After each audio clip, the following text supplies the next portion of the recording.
getting started with Parks on the Air. And who am I? Well, I'm just a guy.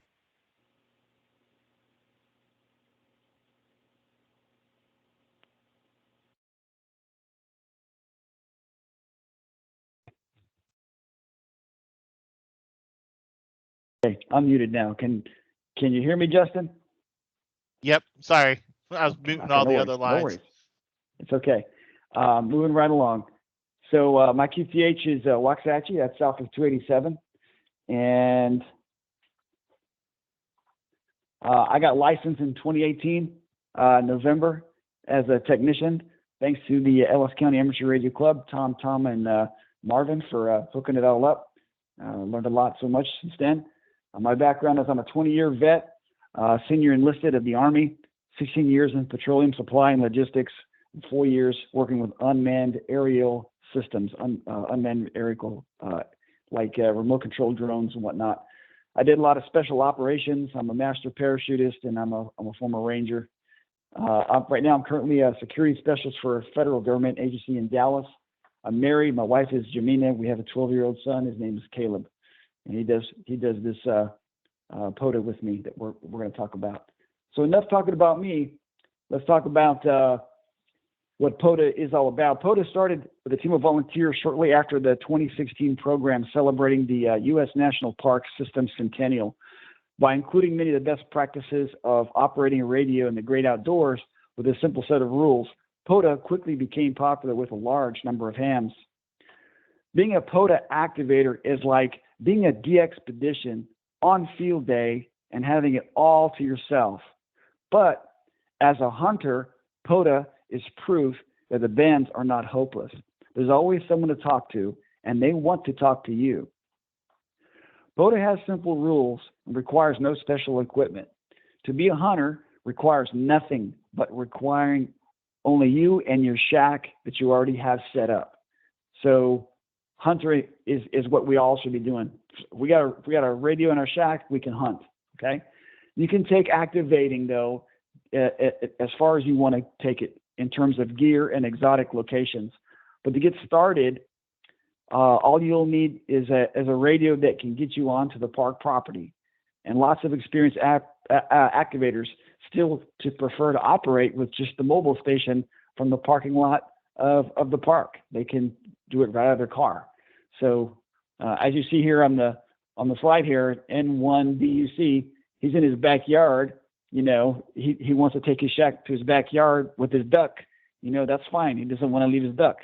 He can hunt from inside or outside of his house. Doesn't matter. This guy out here, he's in a park. He's activating. Okay, he's at Cherokee Landing State Park in Oklahoma. You can see he's got himself a nice funky looking ham stick there, or he can do whatever he wants to from his truck, or he can go out and set up tables and do different things. But it's really easy. POTA is not that hard. Okay. Now everybody in your neighborhood has a big, huge plasma TV with S9 plus noise spewing from all of their equipment and whatnot.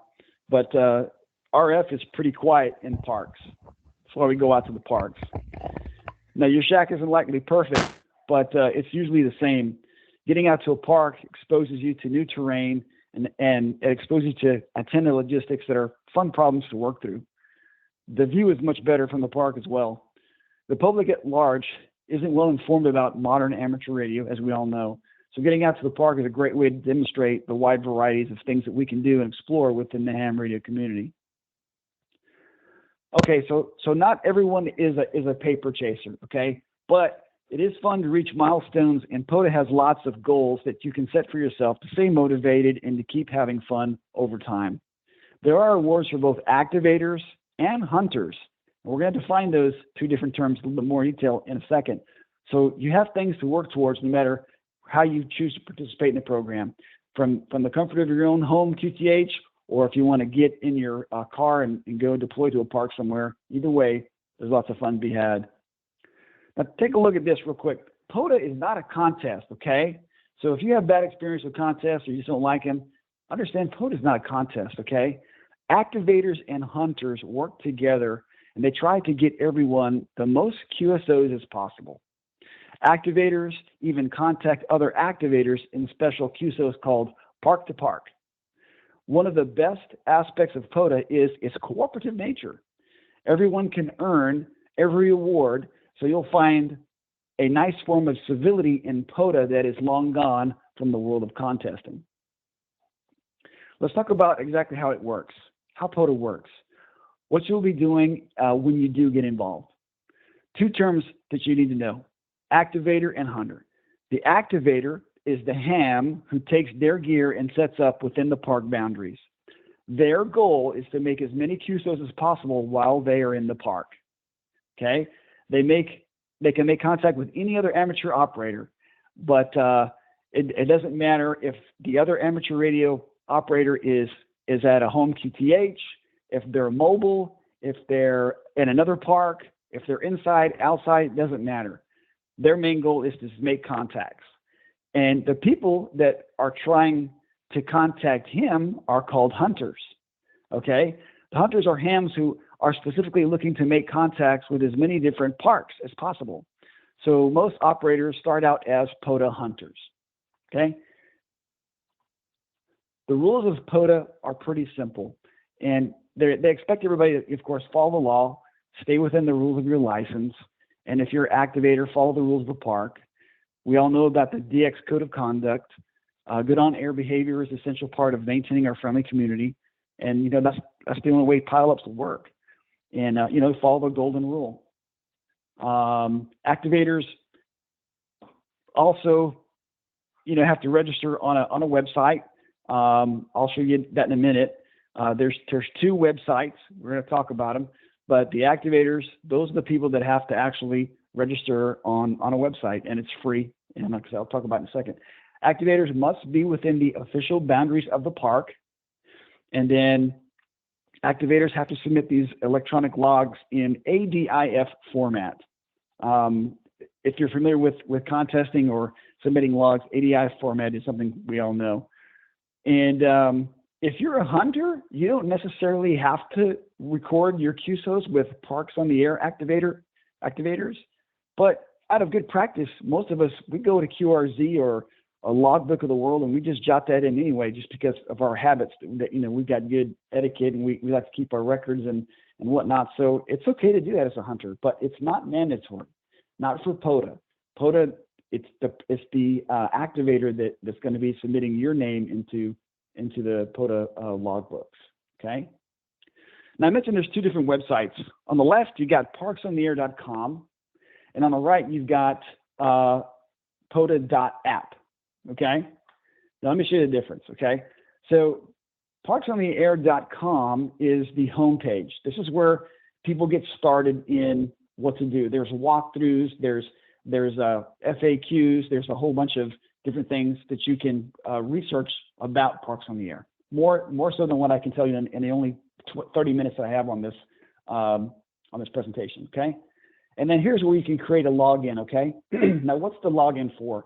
Well, the login is for you to do what you need to do as far as a POTA activator, okay? And that's where the second site comes in, POTA.app. Now, I know we see app, we think like, is that a smartphone app or a cell phone app? No, it's not. It's an actual website. Both of these are websites. Obviously, .com is a website, but the .app site is also a website. You can pull both of these up on your phones, but just understand that the POTA.app is not a iPhone app or a smartphone app. It's just a website with .app at the end of it, okay? And that's where you have all the functionalities. You go there to sign up, create a login, and then explore parks. From there, you can see current spots happening in real time, and you can track your own progress.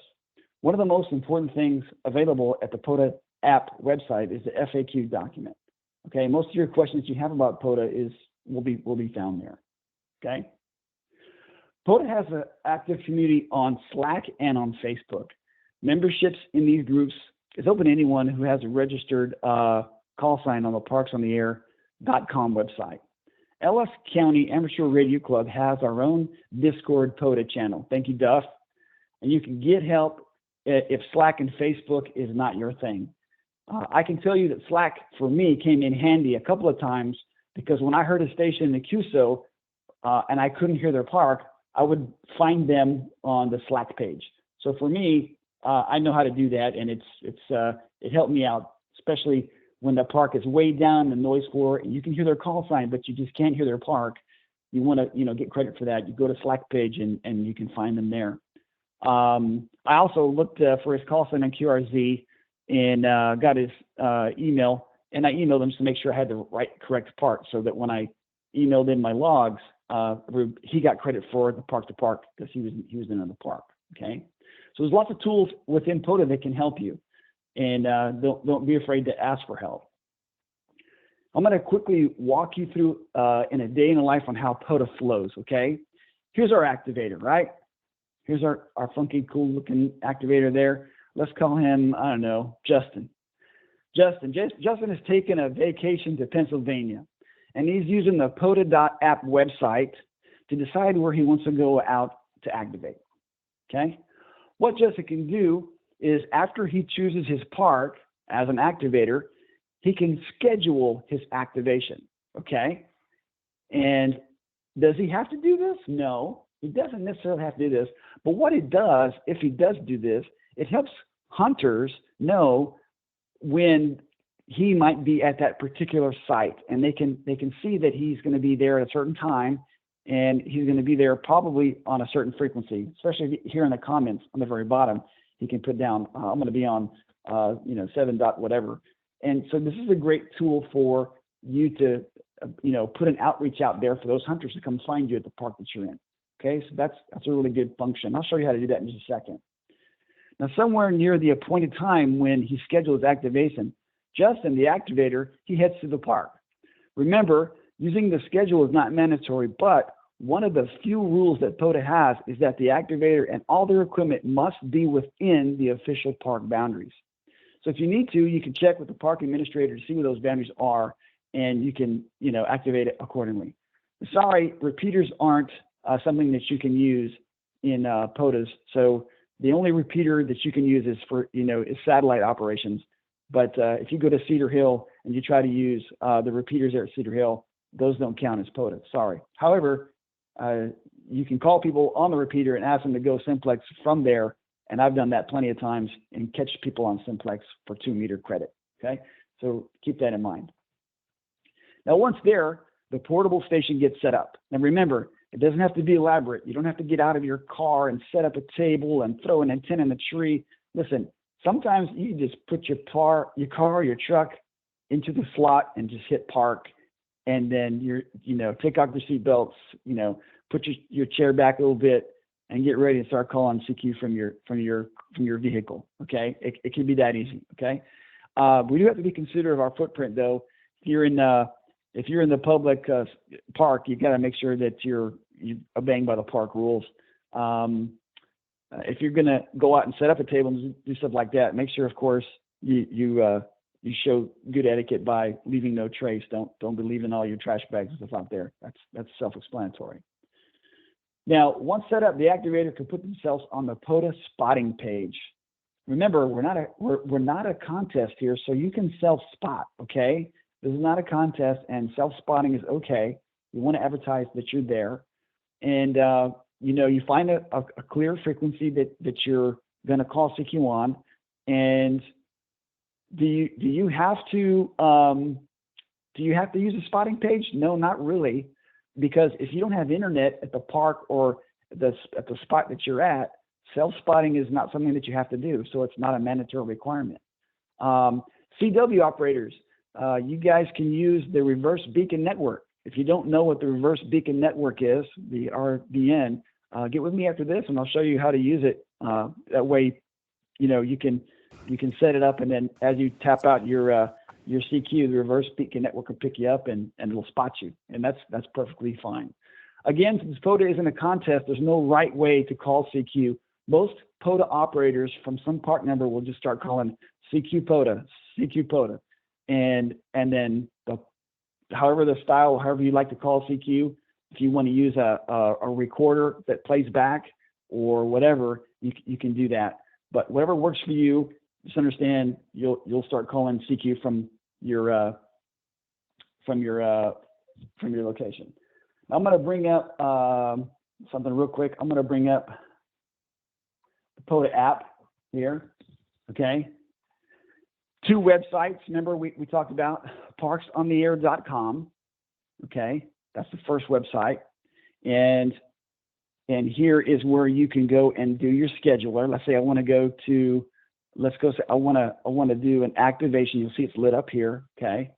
I want to set up an activation for, it'll say here, will you be at a park later? You hit plus, and then you'll know what the reference is. Right now, let's say I'm going to say K 2996 or 1996. Okay, made up a park there. That's an actual reference, by the way. And then my start date, UTC, all that kind of stuff will be here. Frequency in the comments. Hey, I'm going to be running single sideband on whatever frequency, be looking for me. And then you hit save, and that gets posted. Okay. And as you can tell, if you're a hunter, you can go over here and you can see, all right, you know, let's just say today there's 29 activations happening. Let's say I need the state of Illinois to get my worked all states award for POTA. Well, you know, here it is, and I can tune up from home because I'm a hunter. I can jump 17 meters, 20 or 40 meters during this time frame and try to reach this guy at the park that he or she's in. Or if I'm an activator, if I'm out at the park and I need Illinois, I can still hunt this guy while I'm activating. You see what I'm saying? So it works both ways. So this activation site is a really good way to look at what is projected, what's happening, okay? Now the second part here is spots, okay? Let's take a look at who's at the park. Remember, this is what's going on today and in the near future, right? 7 days, 30 days, whatnot, okay? Let's take a look at what's going on right now. Who is where right now? Let's take a look at this. We got, let's take a look at 20 meters. We got 9 folks on 20 meters. We want to do single sideband. So we hit single sideband, and we got people that are working in Kentucky, Texas, California, and this is stuff that, you know, people have spotted or hunters have spotted them, and this is where you get their information from. So that's in a nutshell, parks on the air, and then it takes you to the POTA.app. See how the 2 things work together, parksontheair.com and POTA.app. So that's where that's coming from, okay?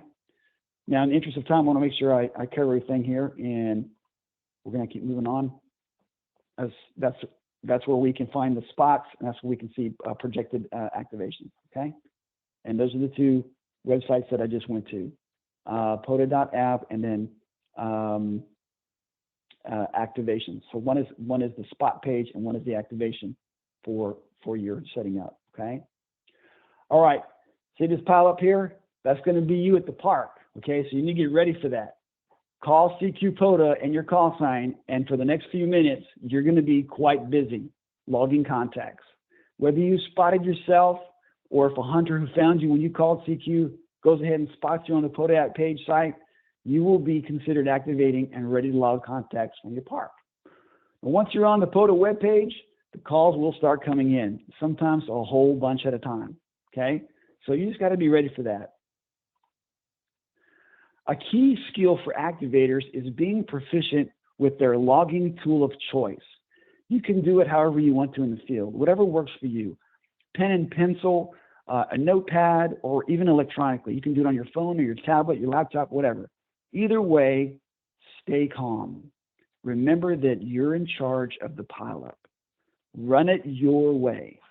If you think you are in way over your head, just mention when you call CQ, hey, you know, this is the first time I'm doing activation, so, you know, if y'all would please slow down, that would really help me out. And people will listen, okay? They'll slow down and they'll take their time. They'll still pile up on you, but you just got to be able to, you know, ask them to slow down so that they understand what's going on. Don't be afraid to say your call sign will be, and then QRT for a minute, you know, KI5 CDF is going QRT, you know, and then come back after a break, you know what I'm saying? Get a sip of water, you know, regroup or whatever. It could be that stressful. And you know what? It's no use getting anxiety over it. You should be enjoying this, and it shouldn't be a chore. But just be expecting, you know, I'm just kind of forewarning you that when you're out there by yourself and you got a low noise floor, and people can hear you and they can see you on the spot page, they're going to try to reach you. And that's the fun thing about it. It's kind of exciting. You have to, be ready for a whole bunch of people to be logged, and, they're going to give you signal reports, and they're going to be asking for clarification. So, they're not going to be rag chewing, I promise you. They're going to be hitting you, and then you're going to move to the next person. Okay. Now, POTA is generous when it comes to what is a QSO. Any unique combination of UTC day, band, and mode is a new QSO. Okay. The only requirement is that the QSO be simplex. Remember, I said that earlier.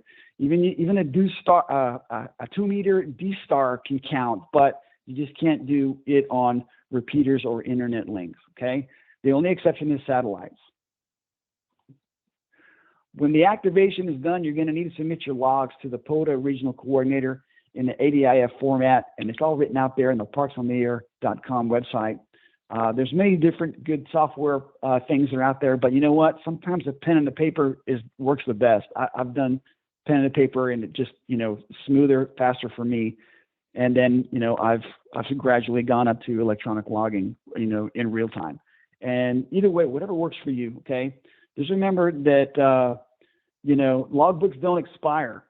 So asking for help later on after you've done your POTA activation, if you want to reach out to somebody, within the club that does POTA, we can help you with your logging, getting it into the system. Okay.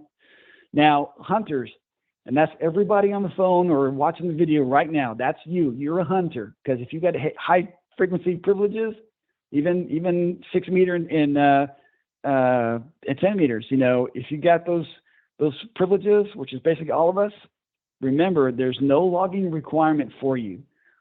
So most hunters do log, but it's for your own reference, QRZ or Logbook of the World.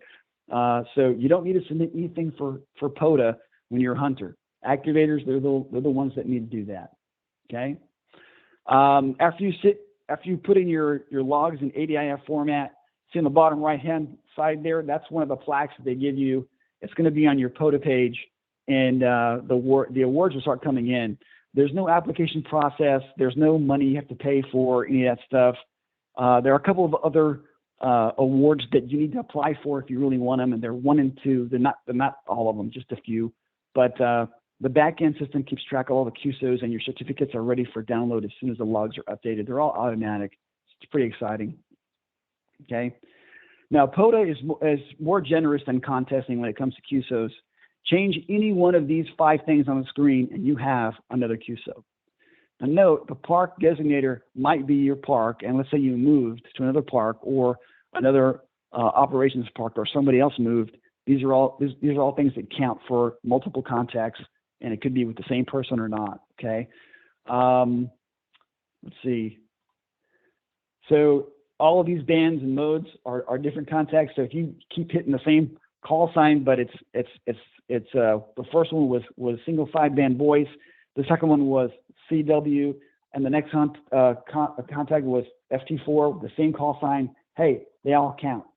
AM, FM, single sideband. So POTA will let you do that. So if you're in an area where you don't have that many people reaching you, contacting you, but you got 1 or 2 people, flip the mode and you can count those as different contacts. Okay. FTA, PSK, Riddy, Olivia, all that stuff is qualified. Okay. And like I said, the only thing is internet and repeaters are the only things that you really can't use. Okay. Now, as much fun as it is, there's no requirement that you go out and activate parks. Okay. For a variety of reasons, many participants are solely hunters, and that is great. Let me tell you, if you don't go out to the parks, that's fine. But at least when you're at home at your home QTH, just call, answer the call, the CQ protocol. Just throw your call sign out there. Let them give you a signal report. Give them theirs back. Trade the states, and then move on. That's what they need. Spin that VFO. Drop the call sign, man. That's all you got to do. They're not going to rag you. It's a great deal for you to, do something on your HF radio while you're sitting at home. You're looking for something to do, but you don't want to rag you. Just tune it around, hit a POTA station, and let them log you in. Okay, it's pretty simple. And if you want to take a look at your POTA app, just open up your computer, turn the POTA app, find a frequency that somebody's on, and see if you can hear them. Dial them in, see if you can hear them. If they can hear you, more than likely, if you call your call sign out there, they're going to pick you up. And that's what the fun about it is. It's really a great deal. Okay. So again, the Parks on the Air website, parksontheair.com website is where you go to learn about POTA, and the POTA.app website is everything else. Okay, and we already went through those. And so last couple of slides here. If you're wondering, here Texas for POTA has about 220 parks that qualify as POTA parks. Okay, some of them are Texas state parks, and some of them are not.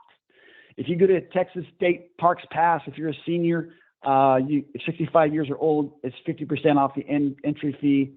A senior that's 91 years old gets in free. Disabled veterans, 60% rated disability, they're free. And then if you've got a disability, medically disabled, you're 50% off. So there's different things you can go in there, take a look at the Texas Parks website that'll help you out with discounts and whatnot. And yeah, so take a look at that. I want to show a POTA map of Ellis County. Okay, Ellis County. So if you can see my map here, we're in the super high metropolis of Waxahachie, right? So we're going to zoom out a little bit. Our first park is right up here. Okay, Cedar Hill State Park. That's the closest one. You click on there for more info, but for the sake of time, I'm not going to go in there. But you click on that, and it gives you a bunch of data. And you come back to this page, you can scroll around some more. This here is Claiborne.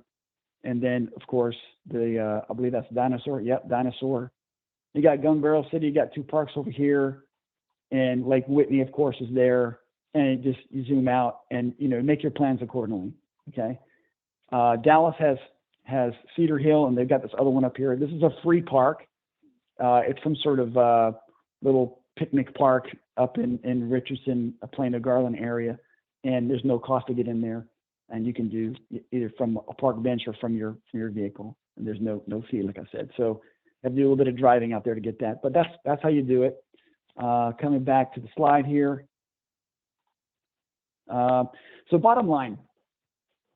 Sorry I went too fast, but in the sake of time, I don't want to keep everybody. We got things we got to do for the meeting tonight.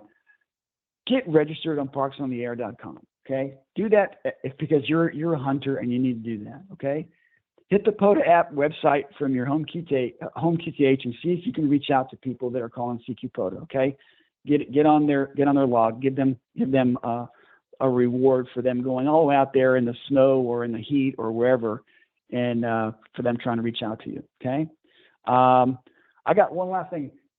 If I can show you the stats for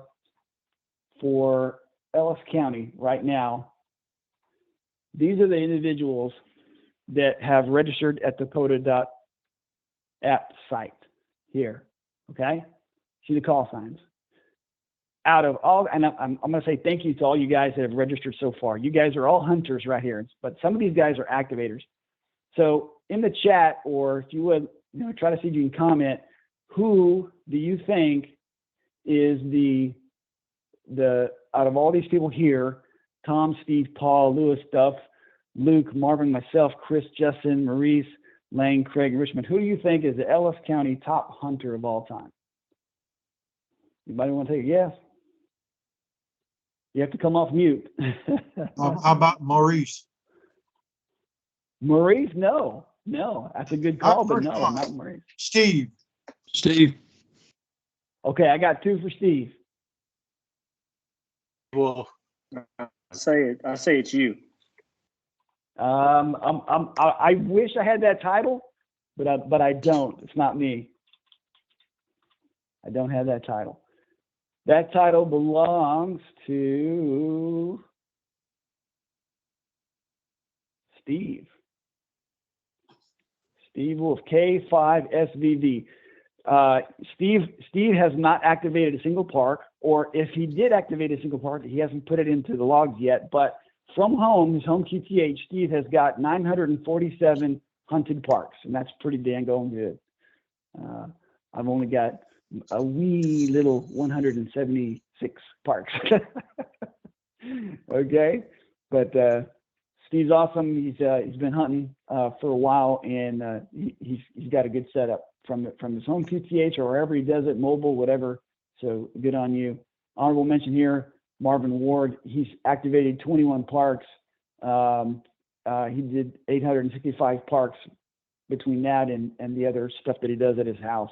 So he's up there at the very top. So, but that's all I got. Thank you guys for your time. Make sure you register, become a hunter, get on the board, and answer the call for CQ. And that's all I got. So, any questions?